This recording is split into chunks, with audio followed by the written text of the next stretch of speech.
Woo! Temperatures are dropping, and that right there is a sweet, sweet sight. Let me tell you. Let me tell you. Woo! It is chilly today. It's raining, so I'm not gonna hesitate much here. I'm gonna spin this around, and we'll head in, and I will show you our new accommodations. Yesterday, I was gonna jump back on, and it just got really late. It was about 10 o'clock, maybe even 10:15, till we got settled last night and got our cots and everything moved over. Good morning, good morning. So I didn't have internet long enough and enough power on my phone to share with you last night what we did as far as our new accommodations, but it's raining now, but you can feel the temperatures dropping. We are supposed to have record lows. Saturday it's supposed to be 0 degrees. Tomorrow it's supposed to start dropping into the teens, so it's going to be cold. So to only have a layer of canvas to protect us was not sufficient, especially since we didn't have the wood stove and the wood heat. But I'm going to spin this around because I'm standing here in the rain right now and share this with you. Glenn and Chad and Christian are over cutting some firewood right now, but I'll show you what we got going on. Okay, so, I got raindrops on my lens again, but as you can see, this fire is going. There we go, the fire is going. We got the old wall tent that we used a decade ago that's full of black mold. He cut that stove jack out so that we could use that through the tarp. And we have everything plasticed off. And I'll show you what we did in there. But after last night's temperatures and what they are calling for, we are going to get more plastic. This was all we had. We're going to get more plastic to cover the entire thing and just completely button us up there. But it just certainly made a huge difference last night. So I'm going to show you this. Good morning, Miss Tammy. I don't know if I said that out loud or if I was thinking it. That's terrible. But here we go. All right, so there's Miss Copper hugging, as we call it, her mommy. She is hugging the wood stove because she loves the wood stove. And bear with me a second here. I can see what's going on with my... There we go.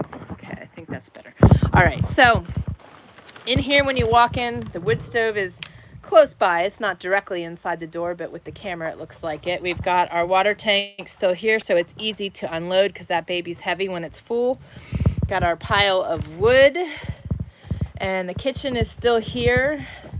You're gonna have to move so that I can come in. This is tight quarters, so bear with me here. So we got the wood pile, we got our wash station and some more water, and the grill, and our 2 double burners so that we can easily cook. Got the coffee pot, which is essential. We actually have 2 coffee pots that are full and constantly being refilled. And you got the wash sink. We've got totes and coolers. Tote has the cast iron in it there. That has potatoes and onions. This cooler has paper plates and bread. And in here, where the sink is, it needs to be moved out when we want to get a shower. What'll happen in here is that a jug like this will get warm water put in it and put up on this shelf, and then we can get a shower. So it'll be very accommodating and feel really good after working and being in the cold. And then in here, things got revamped again. We've got our cots, which easily stack for the day, and then our living space. So this is home. Even if it's only for a couple of weeks, it's home, and you need it to be functional. So we made everything functional. Got our batteries in here for our DC lighting, one out there and one in here. Oof, I was going to share that with you, but it's really bright. But those are a fabulous way to do lighting, and even to power things is to use your DC lighting. I don't know if I've done a video yet on what I'm using to power my internet, but I will do that on another day. It is cozy. It was a little chilly this morning. Actually, I was good. I didn't even feel too cold. I was sleeping closer to the stove, and he was sleeping against the back wall here. But I also had a 40 below sleeping bag and a 0 degree bag, and I had them one inside the other. So I was cozy. My nose wasn't even cold though. And Copper was laying right here on the floor by the fire. Bowser's got it covered right now.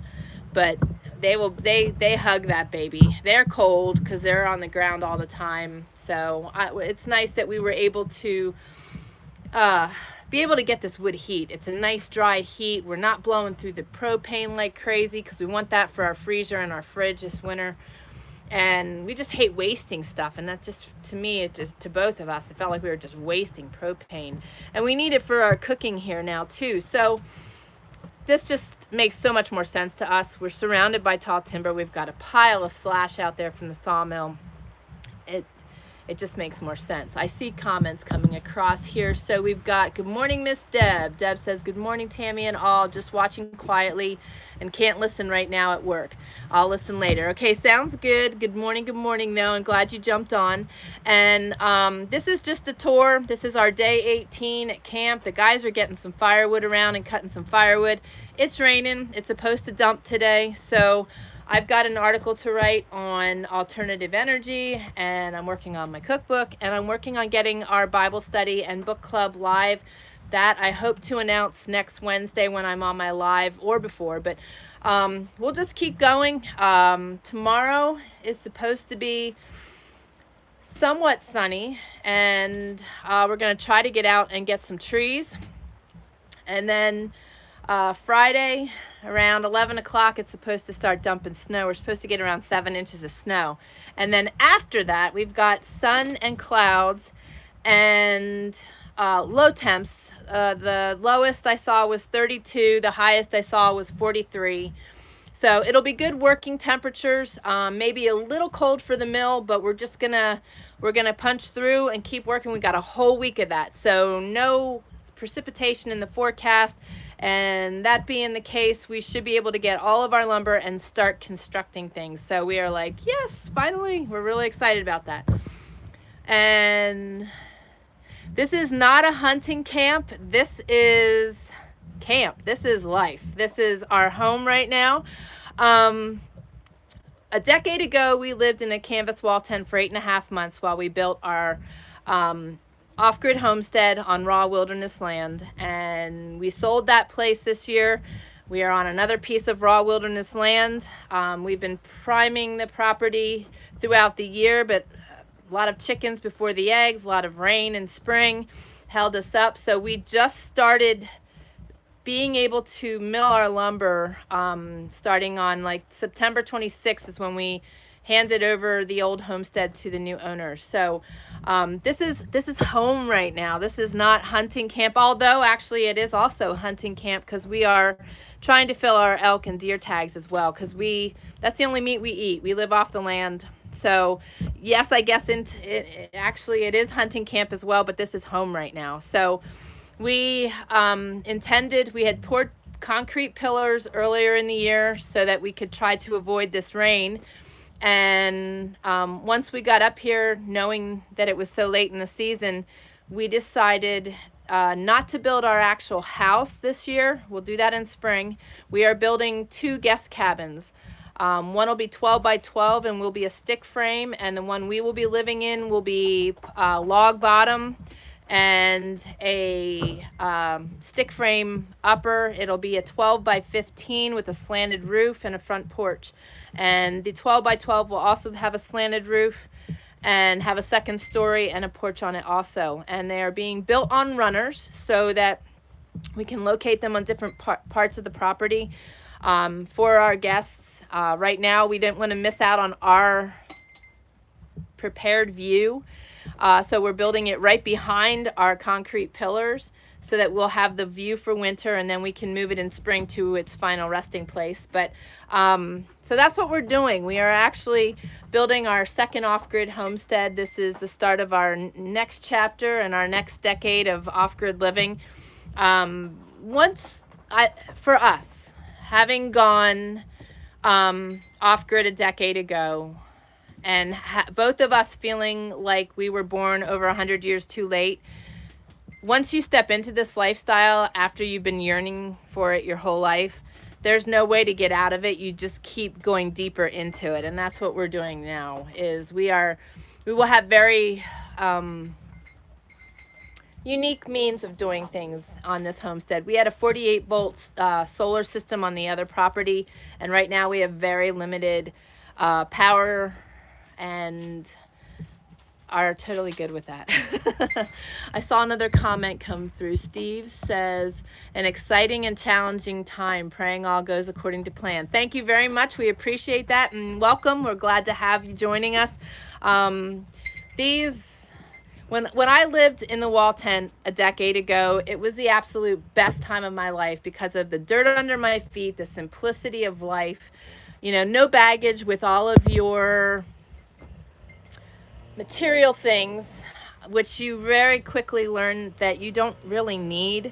And when we brought those material things into our off-grid homestead, it was very, very overwhelming, and I'll never forget that feeling. And I'm loving this experience. Yes, we are dealing with rain and cold temperatures and record lows, but you know what? It's all part of the adventure. It's all part of the story, and I'm loving it. I'm really loving it. It'll be nice to be under roof. I will be excited about that too, because we will have the wood cook stove going and just be able to relax. This has been a very push year, and we are coming off of a 4-year struggle with my health. So that's the other praise, is that my health is doing amazing. My muscles are really re-strengthening, and I am able to do this and be out there helping him limbing and lifting and helping him mill. So it's fabulous. God is good. God is so good. And thank you, Steve, for the prayers. Really appreciate that. And guys, we have a prayer request for Mary, who got COVID-19. And Aaliyah has some allergy issues that she's combating and asked for prayer. And if you could just keep Chad and Christian in your prayers as they return later this week to their home state. And if anybody else needs prayers, please don't hesitate to leave them in the comments below. You can always email us at prayers@TrayerWilderness.com. And don't feel like if you have a personal request, you don't want to share the details, so you don't request at all. Just say you need unspoken prayers. We don't need to know all the details. God knows what they are, but we would be honored, we would be honored to be able to pray for you. So I'm going to jump off of here. Maybe I'll get back on later today if the weather breaks. Pearl is supposed to get picked up today. Thank you on that too. Get her out of here. She's taking up a lot of space. Get that finalized, and we'll figure out another set of transportation at a later time. That was just crazy, but I'm just so thankful that nobody was hurt. Our windows are in one piece, and it's all good. It's all part of the journey, right? So either I'll jump on again later today and share more with you, or we will see you tomorrow on day 19. And for those of you that joined my weekly live video, I'll be on in probably another 15 minutes for our regularly weekly scheduled 10:30 Pacific time, which I'm a little late for, but that's when it is. So guys, thanks so much for joining. Continue to join us. We really look forward to sharing this build with you. It's going to be very unique. Again, it's a vertical log cabin, not a horizontal build. So it's going to be very different, very unique, and we'd love to share it with you guys. So take care. Have a great day. God bless you all.